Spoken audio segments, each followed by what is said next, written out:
Nos acompaña el señor Carlos Segura Foster, ex administrador general del Banco Agrícola, miembro del Comité Central del Partido de la Liberación Dominicana, un hombre con mucha experiencia en el campo de la producción agropecuaria de la República Dominicana. Don Carlos, bienvenido a Espejo 360. Gracias. Le agradezco inmensamente que de nuevo me hayan invitado porque me complace mucho estar con ustedes, personas que le tengo gran aprecio y respeto. Mire, don Carlos, el gobierno del presidente Abinader llega a su cuarto periodo. El 16 de agosto se juramenta de nuevo el presidente para un mandato de 4 años más, ¿verdad? Luego de lograr la reelección en las elecciones del 19 de mayo pasado. Las autoridades del sector agrícola dicen que República Dominicana es un país autosuficiente, que está asegurada la alimentación de la República Dominicana. ¿Cómo evalúa usted en sentido general el gobierno del presidente Abinader en materia agrícola? Un verdadero fracaso, porque desde sus inicios cometieron el error de privilegiar las importaciones en desmedro o perjuicio de la producción local. Okay. Entonces resulta que un país que lo encontraron produciendo mucho y de todo, ha ido disminuyendo paulatinamente y ahora nos encontramos con la situación de que se produce menos, se importa mucho más, pero la gente come más caro. Sí. Simple y llanamente porque todo lo que se importa ahora viene con inflación incluida, de la que se acapara por los problemas que afectan a la humanidad. Pero, sin embargo, uno escucha al ministro de Agricultura cuando ofrece estadísticas, él dice, bueno, cuando llegamos en el 20 se producían 16 millones de quintales de pollo, estamos produciendo 22 millones de quintales, decía, producíamos creo que 15 millones de huevos, producimos 21 millones de huevos. Dicen que están produciendo más que antes. ¿Es real la estadística porque usted dice que ha sido un fracaso o no? Realmente en el mercado dominicano nos faltan productos, aunque ha habido un deslizamiento hacia arriba en materia de precios. Nos falta por las importaciones. Okay. Ahora, en el caso de los pollos, ellos hablan una mentira para complacerse, porque primero no eran 16 millones de unidades de pollo que se producían cuando ellos llegaron en agosto del 2020. No, de quintales. No. Ellos hablan de unidades, okay. De unidades de pollo, okay. Que cada pollo en promedio son 4 libras, 4 libras y media. Okay. Ellos dicen que eran 16, no eran 16. El promedio era 17.3 millones de unidades de pollo, okay, que era suficiente para abastecer la demanda de ese entonces. Y si desglosamos lo que fue el año 2020, nos encontramos que la producción promedio desde enero hasta julio, que fue los 7 meses completos del gobierno de Danilo Medina, la producción fue 2 millones de unidades por encima de lo que ellos lograron de septiembre a diciembre. ¿Y por qué sucedió eso? Porque ellos erraron. Hay un mecanismo de planificación desde la incubación de los huevos fértiles hasta el pollito bebé y posteriormente la conversión en carne. Entonces ellos no tuvieron en cuenta que en diciembre, por las Navidades, sí, se incrementa la demanda. Claro que sí. Entonces ellos planificaron erróneamente la producción de 17.4 millones de pollos, cuando debieron planificar la producción de no menos de 19, que era la demanda prevista para ese entonces. Si usted hace memoria, con diciembre del 2020 se encuentra que por primera vez el pollo se elevó de precio a 80 pesos y hubo lugares donde no hubo pollo el día de Nochebuena, varias provincias. Porque realmente la oferta se quedó por debajo de la demanda. Eso lo llevó entonces a elaborar una política de importación de mucha carne de pollo desde Brasil, en adición a la que se importaba tradicionalmente de Estados Unidos. Como consecuencia de eso, ellos se habituaron a que la importación de parte de pollo, que es perjudicial para la producción local, se hizo parte de su gran negocio. Entonces se convirtieron los productores en importadores y también tener dominio del comercio. Pero desde ese entonces, que administrativamente se importaban con 0 arancel por una decisión administrativa del ministro de Agricultura, el precio se ha mantenido oscilando 70, 80, 85, 90, y ahora mismo está entre 90 y 100 pesos la libra. ¿Es posible producir con un entorno internacional como el que tenemos, lógicamente, a partir de la pandemia, producir y vender a mejores precios en República Dominicana? En otros países que fueron afectados por los mismos factores externos, principalmente la pandemia y los conflictos internacionales, la situación es menos grave que aquí. Lo que pasa es que aquí ellos privilegiaron las importaciones y eso ha hecho un daño que ha llevado que de 700 productores que habían de pollo y huevo, han desaparecido los medianos, 500 medianos y pequeños productores, y el negocio ha quedado en manos de unos 200, pero fundamentalmente en 12 compañías que tienen una especie de oligopolio, porque ellos manejan la genética, son representantes de las firmas más importantes de genética, es decir, desde la producción inicial hasta la final tienen dominio esa compañía, genética, huevos, reproducción, huevos fértiles y huevos de mesa, pollo que lo convierten en carne. Ellos son los que importan y mezclan los alimentos para su industria y también tienen 183 puestos de venta de pollo. Y los que no son puestos de venta de pollo, que son esos que se venden en la esquina, pollo caliente, es una especie de pollo a consignación, que ellos se lo entregan por la mañana y van a cobrar en la tarde.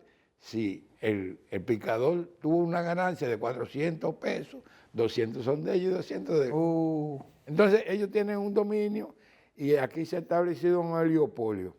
Por eso, en términos reales, el país ha aumentado la producción de pollo y huevos gracias a ese monopolio y gracias a que a ellos les ha ido muy bien con, a la vez de ser los dueños de la producción y la comercialización local, de la producción local, son los que importan la carne desde Brasil.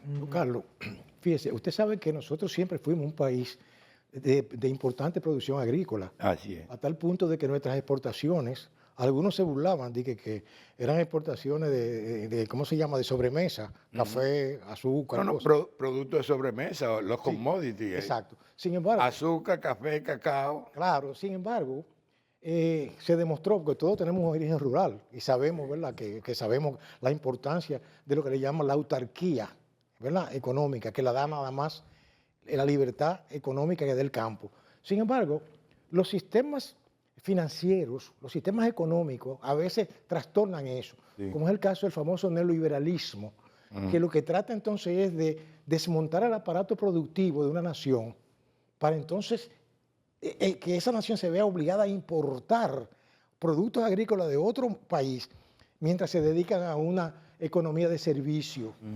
Yo le pregunto a usted, ¿usted cree que ese sistema neoliberal que tanto ha afectado a estos países de América Latina nos ha afectado aquí en lo que respecta a la producción agrícola? Porque aquí hay mucha importación de productos de otros países. Nosotros, la globalización, que es el concepto amplio de negocio abierto, Correcto. nosotros le sacamos provecho en términos reales. Correcto. El problema es que estas autoridades modificaron el aprovechamiento. Y yo le voy a narrarle a usted, yo se lo puedo dar con cifras. Nosotros importábamos estrictamente lo que era necesario para completar la oferta con relación a la demanda de nuestro país. Claro.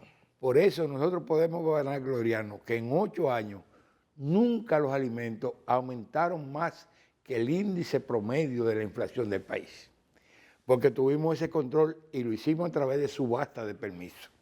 ¿Qué era lo primero que hacíamos? Determinábamos exactamente cuál es la necesidad. Entonces a esa necesidad le fijábamos un precio que, incorporándole el costo del permiso y los impuestos que tenía que pagar, no se vendiera aquí en perjuicio o en competencia desleal con el mismo producto de producción nacional. Por eso se mantuvo el nivel de buena producción conjuntamente con las importaciones estrictamente las necesarias. Pero estas autoridades, el mismo día que llegaron, eliminaron la subasta y comenzaron un festival de otorgar permiso a diestra y siniestra, quitaron los aranceles, usted recuerda, inclusive por una ley, y ninguno de los alimentos bajó de precio. Aquí se importa azúcar libre de arancel y no baja de precio. Entonces, ahora mismo ya el país, como consecuencia del acuerdo de ERECATA, a partir del 1 de enero, están libres de arancel todos los alimentos. Por tanto, nosotros cometimos el error de mantener la fortaleza de nuestra producción local para depender de las importaciones. Entonces nos va a crear una serie de situaciones que nosotros tenemos que buscar la manera, no porque en algunos renglones no podamos competir, porque ciertamente aquí hay uso de innovación y tecnología que nos permite competir, como en el caso de la avicultura, Claro. como el caso de los grandes productores de arroz, pero los pequeños y medianos no tienen esa posibilidad. Entonces, el gobierno tiene que buscarle la manera de ofrecerle el apoyo necesario que le permita al productor tener la ganancia que lo mantenga activo en la producción. Por ejemplo, se dice que los subsidios están prohibidos por el acuerdo, pero Estados Unidos le da apoyo a sus agricultores. ¿Cuál es el apoyo? Usted dice, bueno, para usted mantener su nivel de rentabilidad, usted necesita producir X. Entonces, cuando usted produce por debajo de eso, el gobierno le complementa para que llegue a ese nivel. Aquí hay que buscar la manera de que los pequeños y medianos productores de menos de 100 tareas se le abarate el costo porque ellos no pueden aplicar la tecnología que le permita la rentabilidad. Entonces eso se puede lograr con preparación de terreno gratuito, donación de fertilizantes, de semillas, una serie de factores que podría hacer que ellos abaraten el costo y con la productividad que tienen puedan seguir sobreviviendo a la situación de libre comercio. Mire, don Carlos, me gustaría que hablemos del financiamiento del Banco Agrícola a los productores, pero además también de un informe reciente de la FAO que dice que aquí se ha reducido la realimentación en República Dominicana. La subalimentación. Vamos a la pausa, regresamos en unos minutos.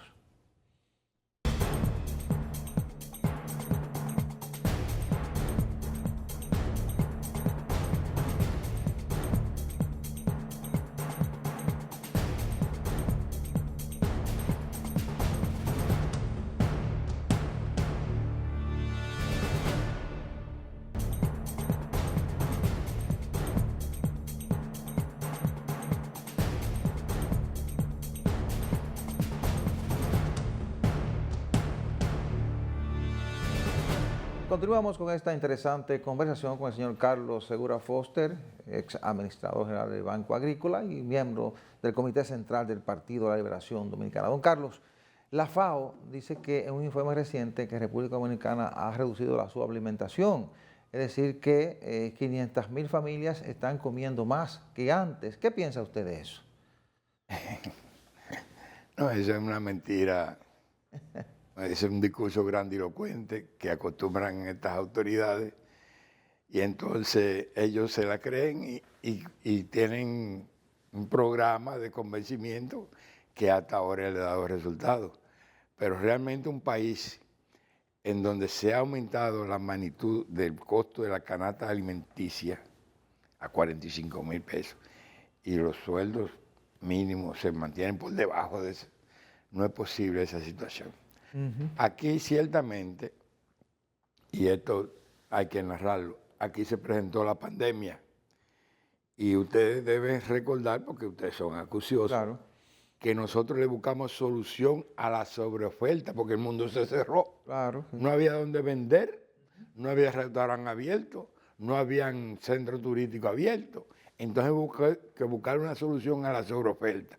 ¿Qué hizo el gobierno de Danilo Medina? Estableció un sistema de compra directa al productor y de reparto a la población.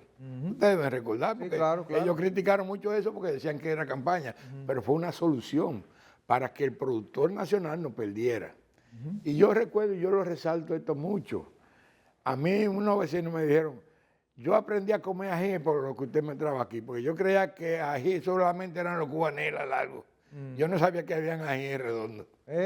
Entonces, nosotros enseñamos aquí, y aquí ha aumentado grandemente la ingesta de alimentos. Entonces nosotros establecimos programas sociales, el PATI, Sí. creación, el Quédate en casa. Quédate en casa, Entonces nosotros lo menos que hicimos fue que para que no se santearan a los trabajadores, le pagábamos a los empresarios el 50% de salario para que lo mantuviera.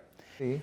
Pero con el programa de alimentación escolar, que es uno de los clientes fundamentales de la producción nacional, como los muchachos no podían ir a la escuela porque estaban cerradas, nosotros buscamos la manera de que se establecieran alrededor de cada recinto el reparto de alimentos crudos, ya no para los 3 muchachos que el matrimonio tenía para ir a la escuela, sino 5 raciones para que incluyera la ración de los 3 estudiantes y de los 2 padres. Así es. Don Carlos, como nosotros sabemos que usted es una persona que conoce la filosofía del Banco Agrícola, fue administrador, conoce el interior, ¿verdad? El objetivo y cómo eso funciona. Mire, a mí me gusta buscar, investigar, leer, para yo hacer preguntas que sean correctas. Y hay un famoso personaje que es un asesor técnico internacional llamado Hans-Dieter Seigel, que es asesor del Fondo Internacional de Desarrollo Agropecuario. FIDA. Sí, exacto, FIDA, exacto. Y él es profesor, ha escrito muchos libros. Y él dice, él plantea una dicotomía, que si los bancos de desarrollo agrícola deben ser o cerrados o reformados, porque él plantea que esos bancos fueron creados para recibir a aquellas personas que no calificaban en el ambiente de los bancos comerciales. Él está hablando de la óptica de su país, por allá. Sin embargo, yo veo que la filosofía que llevó a Trujillo, que es el creador de los bancos agrícolas aquí, digo, la primera idea, después las cosas evolucionaron. Yo le pregunto a usted, el banco, ¿usted cree que amerita entonces reformar el concepto que tenemos hasta ahora del banco? Porque veíamos el Banco Agrícola, y yo se lo digo como abogado, que ejercí mucho tiempo, y tenía que ver con asuntos de que gente que le prestaban dinero, y había una ley especial para hacer embargos rápidos, sin procedimiento. Toda esa cosa yo la viví. Entonces yo digo, pero ven acá, ese comportamiento jurídico, pero procesal y económico, tiene que ver como con las cosas privadas, cuando el banco se supone que es un banco del Estado, para proteger precisamente esa producción. ¿Qué usted opina sobre eso? Lo que pasa es que cada etapa de la vida amerita a tomar acciones según las circunstancias. Si usted coge, Banco Agrícola nació 1 de junio de 1945. Exacto. Pero ahí nació el Banco de El Salvador, el de Cuba, el de Colombia, porque eso fue como consecuencia de la situación de crisis alimentaria como consecuencia de la Segunda Guerra Mundial. Si usted coge, nacieron esas instituciones, pero nacieron también los bancos comerciales. Aquí nació en el 42 Banco de Reserva, en el 47 Banco Central. El Fondo Monetario se originó también ahí. Claro. Entonces hubo una combinación. Nosotros en esa década estábamos regidos por un dictador, pero que era un dictador grandilocuente. Si usted coge el discurso que hizo Trujillo para justificar la creación del Banco Agrícola, se queda anonadado, porque ni Carlos Marx le elaboraba una justificación como esa. ¿Qué resulta? Que el Banco Agrícola nació en ese momento bajo el concepto de que iba a favorecer el desarrollo banco agrícola e industrial. Todas las empresas que posteriormente fueron de Colde fueron administradas por el Banco Agrícola, incluyendo la Lotería Nacional. Pero 5 años después, Trujillo, ya cuando se propone el desarrollo de ensanches como Los Samas, Luperón, Naco, le agrega Banco Agrícola e Hipotecario para financiar la vivienda, sí, la producción, la industrialización y la vivienda. Yo tuve la suerte, siempre lo cito, don Cesario Contreras, que me decía, yo agradezco todos los préstamos que me da para mi ganadería el Banco Agrícola, pero lo que yo más agradezco es que me prestó para la primera casa que yo tuve aquí en la capital. Todo eso es una cuestión. Ahora, transcurrida la dictadura, se especializó la ley 6186, que era exclusivamente para el financiamiento de la producción agropecuaria, porque se formó el CEA, en el 69 se hizo el INEPRE de emprendimiento de los almacenes del Banco Agrícola, es decir, se fue desagregando una institución, incluyendo el FEDA, en el año 1972. Entonces ya hubo la especialización. ¿Qué sucede? Que nosotros heredamos la ley de alquileres del 59, usted tiene que conocerla. que vino a reformarse a través de la ley 17 del año 88. Ahora está en modificación. Sí. Pero, ¿qué sucedió en el gobierno de Jorge Blanco como consecuencia de presiones? Se tomó una decisión de condonar todos los préstamos que habían en ese entonces vencido hasta 2.000 pesos, pero 2.000 pesos en esa época Era mucho dinero. era mucho dinero. Y eso sentó una situación de iliquidez en la institución y de falta de pago, porque si a fulano le condonaron, yo voy a esperar que me condonen a mí también. Sí. Entonces, el banco tuvo que hacerse de asesoría para captar dinero de terceros. Por eso en el año 1984, entonces comenzó la ventanilla de captar ahorros y certificados financieros. En el 88 ya le hice de captar los depósitos de los alquileres, que pasó a ser responsabilidad del Banco Agrícola. Es decir, ya comenzamos a manejar dinero de terceros. Ya no éramos solamente la institución del gobierno para apoyar a la producción agropecuaria con el apoyo presupuestario, sino que manejábamos dinero de terceros. Entonces tuvimos que entrar en una serie de regulaciones que puso distancia en algunos segmentos de la producción que quedaron desguarnecidos. En el año 2005, nuestro país hubo de firmar un acuerdo con el Fondo Monetario Internacional, y entre lo acordado fue que el Banco Agrícola volviera a ser especializado y que no siguiera manteniendo el manejo de recursos terceros.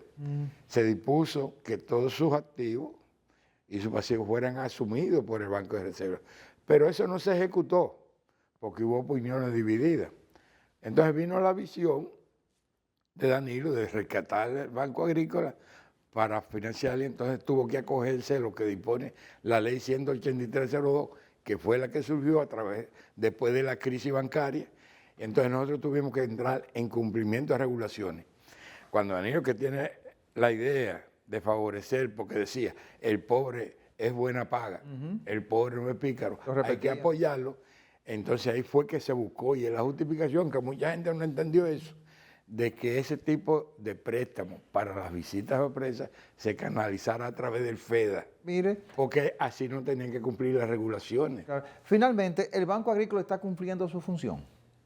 No, el Banco Agrícola se ha convertido en una institución que lo único que favorece son los planes electorales, y que jugó un papel estelar ahora en esta campaña.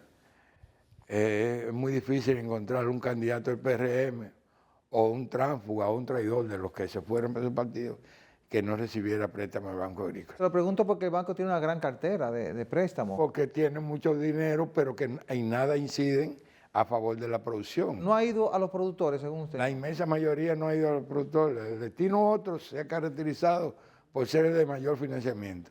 Inclusive recientemente hubo un caso muy famoso de una empresaria que es dueña de Provocon, que no tiene nada que ver con producción agropecuaria, que le aprobaron un préstamo de 100 millones, le desembolsaron 50 y se armó una situación.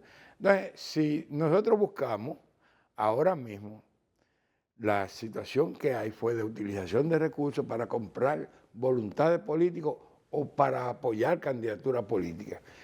Y te voy a compartir también, como ustedes transmiten para el domingo, las gráficas donde se pone que mientras el crecimiento de la institución se mantuvo año 21, 22, 23, más o menos en recta lineal, en el mayo del 2024, como se pasó con el presupuesto, fue la Torre Eiffel de crecimiento. Es decir, prácticamente 5 veces el crecimiento normal, porque ahí se hicieron préstamos. Por ejemplo, en mi provincia, Barahona, es raro el candidato a la legislatura o a la municipalidad que no tuviera el apoyo de un financiamiento del Banco Agrícola, dicho sea de paso, a tasa cero, que es un contrasentido, porque si usted le presta a una gente tasa cero a 7 años, cuando esa persona viene a devolverle el capital, ya ese capital no solamente dejó de reponer por la tasa de interés, sino que fue depreciado por el índice de inflación.